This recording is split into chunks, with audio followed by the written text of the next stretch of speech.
제가 찾은 이곳은 남양주 다산 신도시 다산역 인근에 있는 주상복합 상가입니다.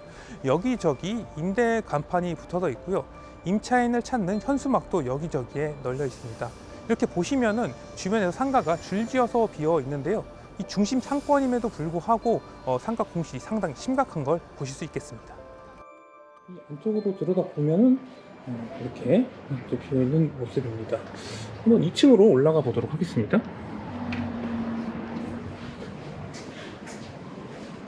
제가 듣기로는 여기가 분양가가 상당히 높았고 그러다 보니까 이 임대료도 높은 편이었는데 이 임대료를 충당할 수 있는 자영업자가 크게 많아 보이진 않습니다.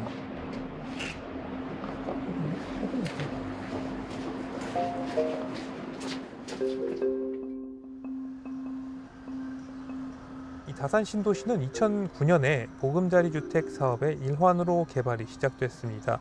개발은 1단계와 2단계로 단계적으로 진행돼서 첫 입주는 2017년 12월에 시작됐고 이후에 지속적으로 입주가 이루어졌습니다. 2기 신도시로 분류가 되기도 합니다. 주요 상권은 다산역과 도농역 인근이라고 할 수 있겠습니다.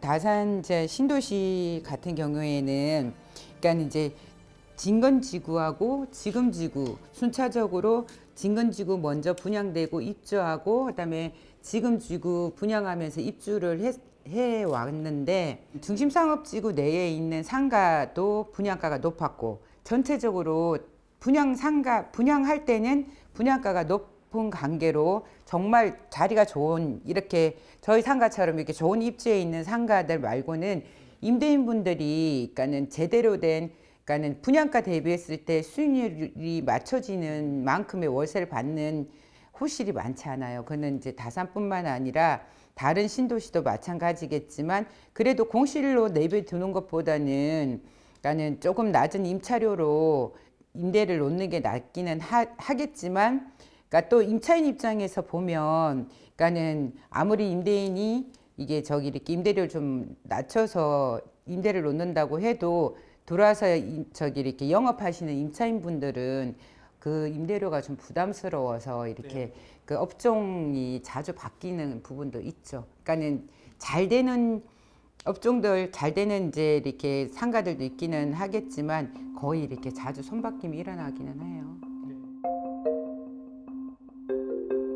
상가들은 거의 다 입주가 되어 있고 약 대략적으로 1층이나 상부층이 공실률이 대략적으로 한 15% 정도. 공인중개사 사무소가 위치해 있는 중심상업지구 내에 공실률은 그렇게 높지 않다고 생각이 들어요. 왜냐면 그냥 이렇게 눈에 보여지는 것처럼 그러니까는 1층은 한 1층 기준으로 해서 한 15%, 상부층 기준으로 해서 약 15% 정도 공실률이 있다고 생각이 드는데 특수한 이렇게 물건이 이제 지식산업센터가 이제 다산에 한 3군데 정도 있는데 현대 프리미엄 캠퍼스 몰하고 그다음에 이게 한강 프리미엄 갤러리 그다음에 한강 DIMC 같은 요런 지식산업센터 그다음에 여기 지금 지구에 있는 지금 뒷폴에 대시양 이런 오피스텔 같은 것들이 좀 공실률이 높아서 전체적으로 공실률이 많이 이제 잡히는 것 같기는 한데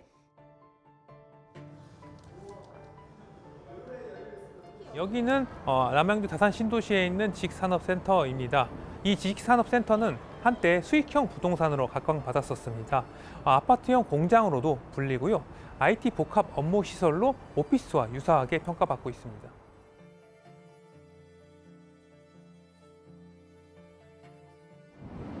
여기 이렇게 보증금 렌트 프리 일단 공실을 채우기 위해서 임대료를 깎아주는 이런 조건을 내건 것으로도 보이고요. 이렇게 지식산업센터 둘레를 전부 다 채우기 위해서는 상당한 수요가 이제 필요할 것으로 보입니다.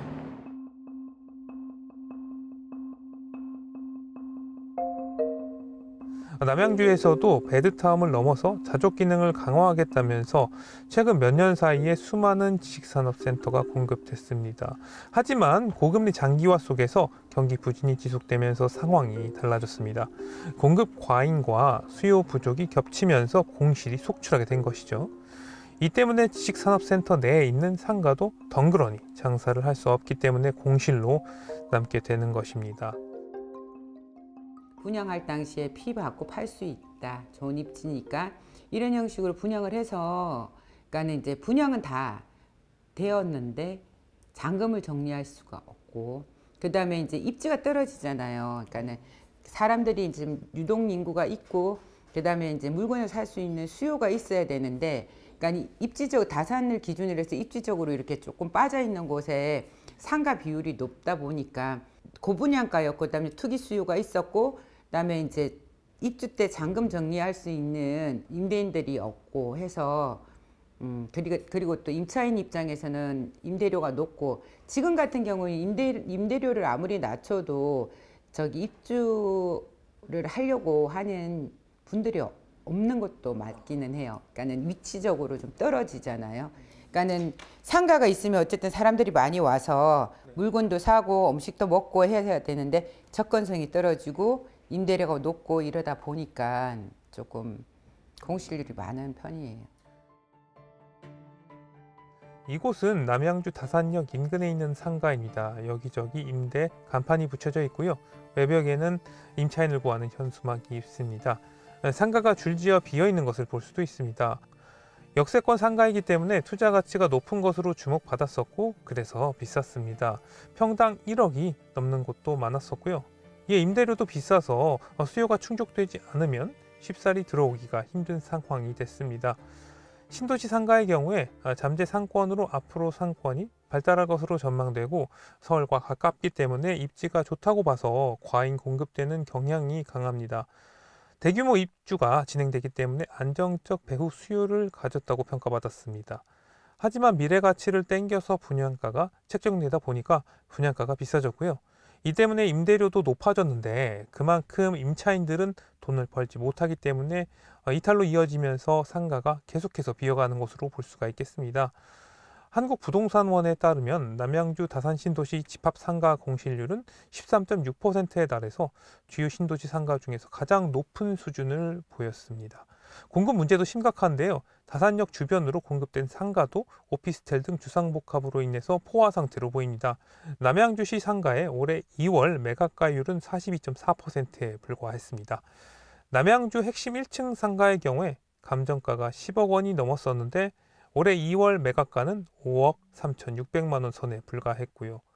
상가 투자 시장도 얼어붙은 것으로 보입니다. 대규모 택지지구에 상가 미분양과 공실이 많은데도 공급이 이어지고 있습니다. 코로나19 확산 이후에 소비가 온라인 중심으로 바뀌었는데 여전히 상가는 계속 공급되고 있습니다. 유찰된 상가가 경매 시장에 계속해서 쌓이고 있는 만큼 앞으로도 상가 시장은 찬바람이 불 것이라는 예상이 많습니다. 과거 1기 신도시는 일산이나 분당 같은 곳들은 이런 곳들이 거의 없었어요. 주거 목적으로 분양을 받은 아파트 세대들이 다 실입주를 하는 세대들이었기 때문에 상권이 조기에 안정화되고 소비력도 그 정도 있었거든요.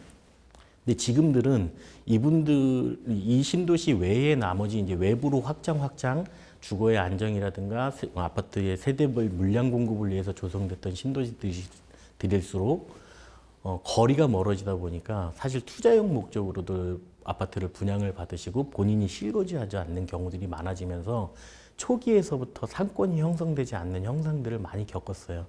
그래서 여기에서 실패를 봤던 많은 분들이 신도시 상가에 대한 이제부터 이제 경계심들이 좀 많이 커지기 시작을 했고 대체로 공급자 시장에서는 이런 리스크를 피하려고 신도시 상가에 대해서 선 임차인을 구해놓고 분양을 시키는 어떤 형태들을 취했는데 대부분 권리금에 대한 부분을 기대를 가지고 상권이 미성숙했던 곳들에 입점을 해서 자기가 한 1, 2년 견디다 보면 상권이 형성되면 권리금으로 보상을 받을 수 있다는 심리들이 작용을 했는데 초기만 해도 이런 상권들이 일부 먹혔었습니다. 그런데 그 이후에는 이런 것들이 가격의 왜곡 현상이라든가 이런 부분 때문에 이것도 안 먹히는 시장이 오면서 신도시 일대로 상가의 공실 문제가 굉장히 극심한 상황이 됐어요.